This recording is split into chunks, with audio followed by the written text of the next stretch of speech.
కాకినాడ జిల్లా పెద్దాపురం మండల ప్రజా పరిషత్ కార్యాలయంలో ఎంపీపీ పెంకి సత్యవతి అధ్యక్షతన ఎంపీడీఓ శ్రీలత ఆధ్వర్యంలో సర్వసభ్య సమావేశం నిర్వహించారు. ఈ సమావేశానికి సర్పంచులు, వార్డు మెంబర్లు, వివిధ శాఖల అధికారులు ఈ సమావేశంలో పాల్గొన్నారు.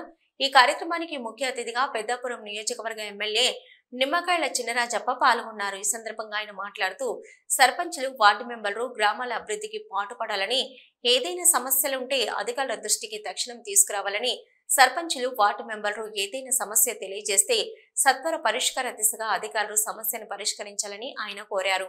మండల విద్యాశాఖ అధికారి పనితీరు బాగోలేదని, గ్రామాల్లో సుమారు 3 స్కూళ్లలో 3-4 విద్యార్థులు మాత్రమే ఉంటున్నారని, విద్యా కమిటీలతో సమీక్షలు నిర్వహించి విద్యార్థుల శాతం పెరిగేలా ఎందుకు చూడలేదని, మండల విద్యాశాఖ అధికారిపై ఒకంత అసహనానికి లోని మండల విద్యాశాఖ అధికారిపై ఆగ్రహం వ్యక్తం చేశారు. ఇంకా పాత ప్రభుత్వ వాసన పోలేదని, ఇప్పటికైనా మారాలని ఎమ్మెల్యే హెచ్చరించారు. కనీస స్థానిక గ్రామస్తులతో కానీ ఎంపీటీసీలు, విద్యార్థుల సంఖ్య పెరిగే కనీస మీటింగ్ కూడా ఏర్పాటు చేయలేదని మండల విద్యాశాఖ అధికారిపై ఎమ్మెల్యే తీవ్ర ఆగ్రహం వ్యక్తం చేశారు. ఇప్పటికైనా సమీక్ష నిర్వహించి ప్రభుత్వ స్కూళ్లలో డ్రాపౌట్ శాతాన్ని తగ్గించి విద్యార్థుల సంఖ్య పెరిగే విధంగా కృషి చేయాలని ఎమ్మెల్యే నిమ్మకాయల చినరాజప్ప ఆదేశాలు జారీ చేశారు.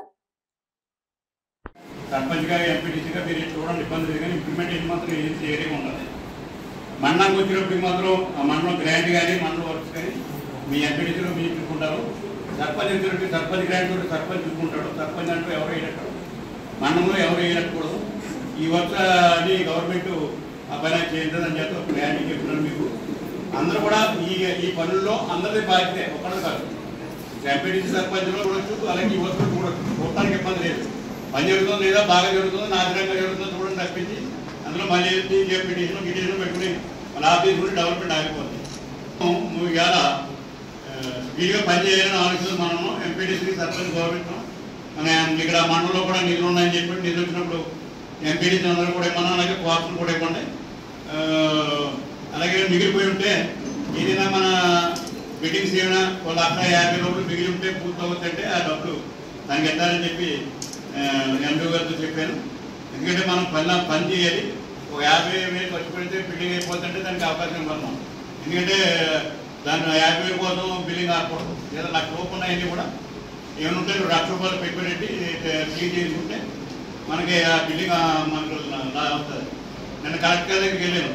ఐసీడీఎస్ 2 బిల్డింగ్ కట్టేది 14లో కట్టిన 2 బిల్డింగ్ కట్టిన దూరం అయిపోయింది. రామకోట అయిపోయింది. మన కలెక్టర్ దగ్గరికి వెళ్ళిన ఎవరికి బ్యాచింగ్ లేదు, ఆగిపోయినని చెప్తే దానికి ప్రొఫైల్ ఇవ్వమన్నాడు, ఇచ్చాను. దాని మీద పూర్తవుతుంది. ఇంత కూడా ఐసీడీఎస్ తీసుకుంటుందంటే ప్రతి డిపార్ట్మెంట్ కూడా ఆఫీస్ కావాలి. నేను సైట్ ఇస్తాను, మీరు ఆఫీసులో శాంక్షన్ కొడితే పని మొదలెట్టుకోవచ్చు. అంటే 10 డిపార్ట్మెంట్ కోరేదంటే మీ 10 డిపార్ట్మెంట్కి, మీ పై అధికారులకి మాకు సైట్ ఉంది, మా దగ్గర మాకు బిల్డింగ్ ఇవ్వండి అని చెప్పి అందరూ ఫార్మాలిటీ బాధ్యత అంత ఇక చాలా అన్ని బిల్డింగ్లు కట్టించాం కానీ ఇంకా బిల్డింగ్లు మిగిలిపోయింది. అగ్రికల్చర్ బతిమారిన అప్పటి నుంచి కూడా అగ్రికల్చర్ ఇప్పుడు వరకు చూడలేదు. అగ్రికల్చర్ అయినా మీరు సైట్ ఇస్తారు, బిల్డింగ్ కట్టుకోండి. మీరు మార్కెటింగ్ మీరు సైట్ ఇస్తారు, బిల్డింగ్ కట్టుకోండి.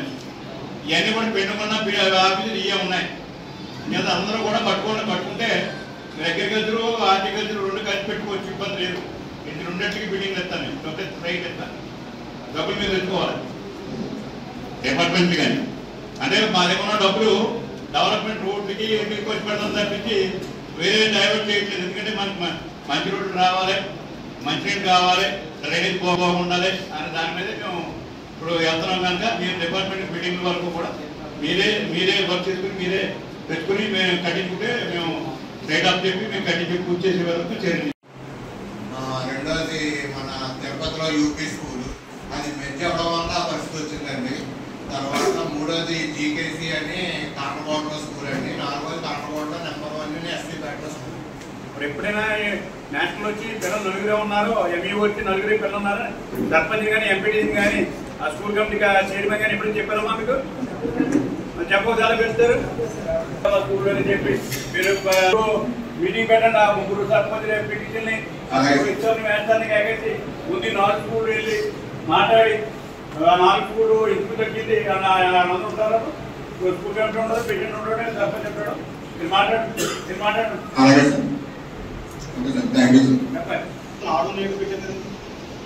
నాడు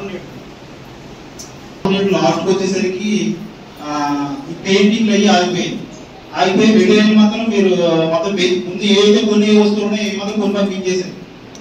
ఆ పెయింటింగ్ అయ్యి లేకపోతే ఆ స్కూల్కి పిల్లలు ఏమవుతారండి? అవి భూత్ బంగాళా ఏమో స్కూల్ ఉన్నాయి, అందులో తీసి మీరు బెంచ్ పెద్ద పెద్ద బెంచ్లు పెద్ద పెద్ద డిస్ప్లే బోర్డులు పెట్టేస్తే మాత్రం మంచి వాతావరణం ఉంటే పిల్లలు రావడం ఉంటుంది. కొన్ని సంఘ అలవాటు చేశారు, కొన్ని ఎవరైనా కాంట్రాక్టర్ కాదు, మీరే డిపార్ట్మెంట్లోనే చేశారు. ఏమి ఆ ఊళ్ళో స్కూల్ ఆల్రెడీ మెయిన్ స్కూల్ మీరు బెంచ్లన్నీ చేశారు.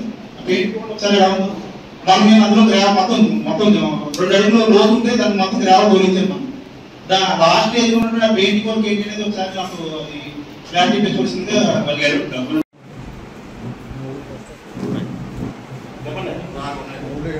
నాలుగేళ్ల మీద చర్య తీసుకున్నారు. ఇద్దరేమో జనగాంలో ఉన్నారు, ముగ్గురేమో ఒకటి ఉన్నారు, ఒకటి ఉన్నారు. పెట్టి మరి ఎలాగా చదివితో ఉండరు కదా అక్కడ. మీరు దాని మీద మ్యాథ్స్కి జనం పోగేయటం అన్నది, పిల్లలు పోగేయటం అన్నది ఒకటి. 2 మీరు కూడా మీటింగ్ పెట్టి అలా తీసుకొచ్చింది ఒకటి. ఇలా మన ప్రజాప్రతినిధులు కూడా మీరు అందరూ కూడా కనీసం 10 మంది 20 మంది తీసుకొచ్చే విధంగా చర్యలు తీసుకోవడం ఒకటి.